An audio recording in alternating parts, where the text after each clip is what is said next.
Hello everyone, welcome back to a new video. Today I want to use this matte deep mold from MoldsandShapes, and it's the Rocky Edge mold.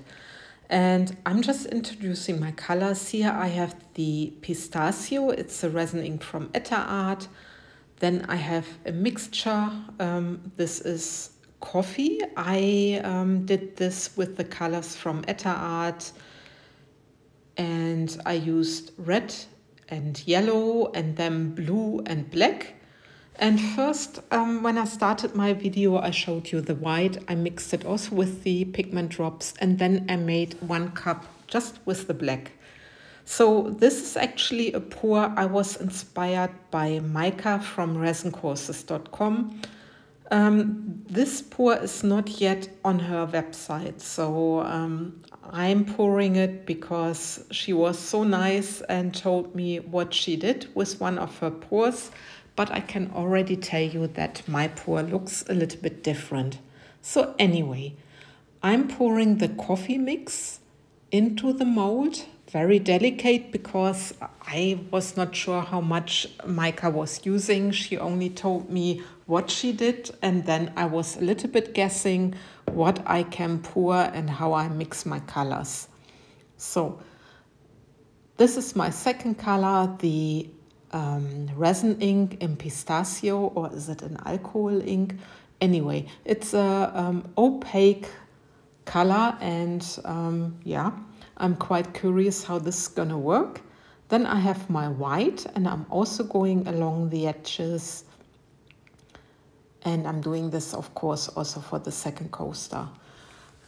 This mold, as you can see, is really very rocky edged, very tough, and it has this mud surface with a little bit structure. So I was wondering how these pours are coming out when there is this mud surface.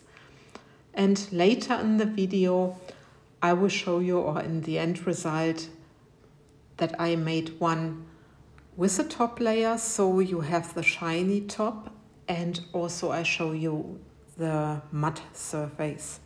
I was actually also inspired doing this pour. I have this mold for already quite a long time, I think almost half a year, but I was inspired by Sandra Rettich. So please check out her channel because she did a few very beautiful pours in this mold.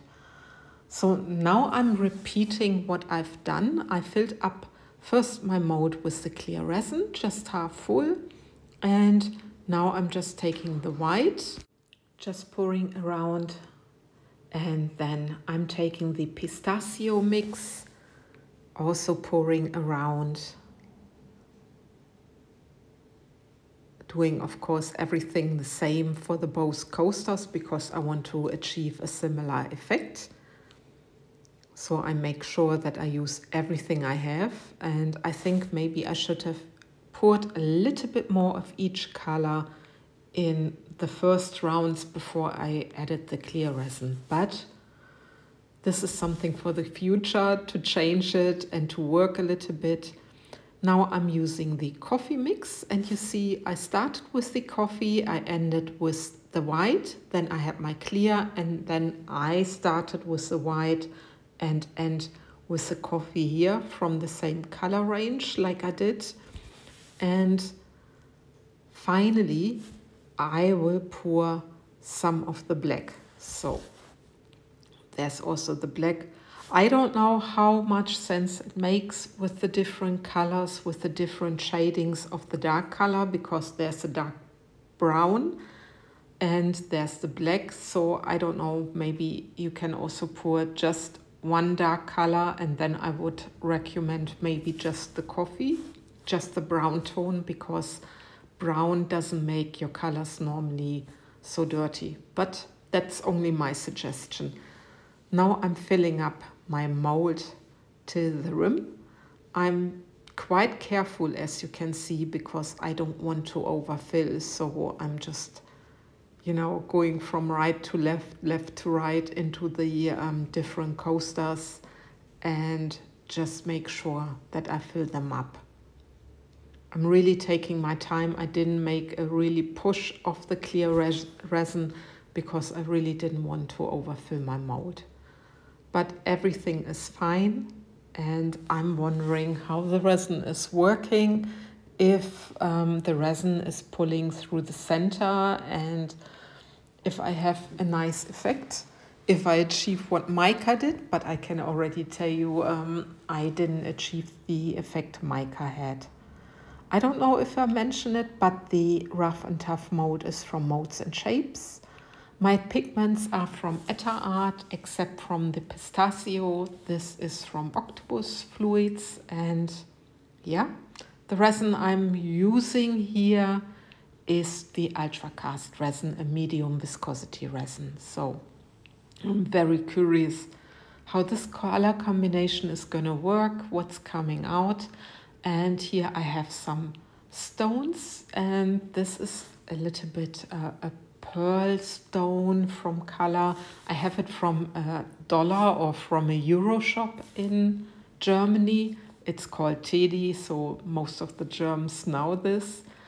And I just use this because I thought it's quite delicate and it matches the design. So I just make sure I put it into the center here and put the stones a little bit down, doing the same on the other side, and then I just give it a quick torch again, and then I can let my resin do whatever it needs to do. So my time lapse broke up a little bit, so I needed to stop. So my time lapse is in 2 steps, but with the second step it was almost closed. So I'm sorry that's not complete, but you see what the resin is doing. So, and this is the second step, because I needed to activate my camera again. And here I'm just making a swirl. And now there is the close-up, and I'm very curious. I love the color combination. It's very beautiful, and it's very similar to what Majka did. So I'm really very curious how this is going to work, what's happening underneath, because of course I don't see it because the mold is not transparent. But anyway, so next day I can demold. And you see it's a very deep mold. I don't know actually how deep. I suppose around about 2 centimeters. I didn't look, I didn't measure, so I'm sorry. But normally it's also thought a mold for eco pores and not for resin, but it works perfectly with resin, as you can see now. And look at this.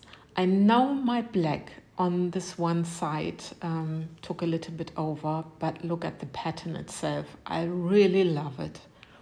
And with the mud effect, it looks of course different. But yeah, let's have a look for the second one. It's of course also still mud. And this is the second one, and there I also have a little bit of this black trace, but in fact, I don't mind. So it's also a test how it's looking and what's the difference between the matte and the shiny. Off camera, I'm doing the top coat on one of the coasters, and then you can see. But if you have a look at the edges, at these rocky edges, they are like satin. I don't know what MoldsandShapes did, but they have a satin effect, a very beautiful, like a pearl effect a little bit at the sides, and this is very beautiful. This is the mud coaster, as you can see, and I still love it very much, so it's a matter of preference. And now there's the one with the top coat, and yeah, it has of course a lot more depth. Anyway, with this, I love and leave you like always. I thank you for watching, and I'm looking forward to what you say to the difference of the 2 coasters. Take care, guys. Thanks for watching. Bye-bye.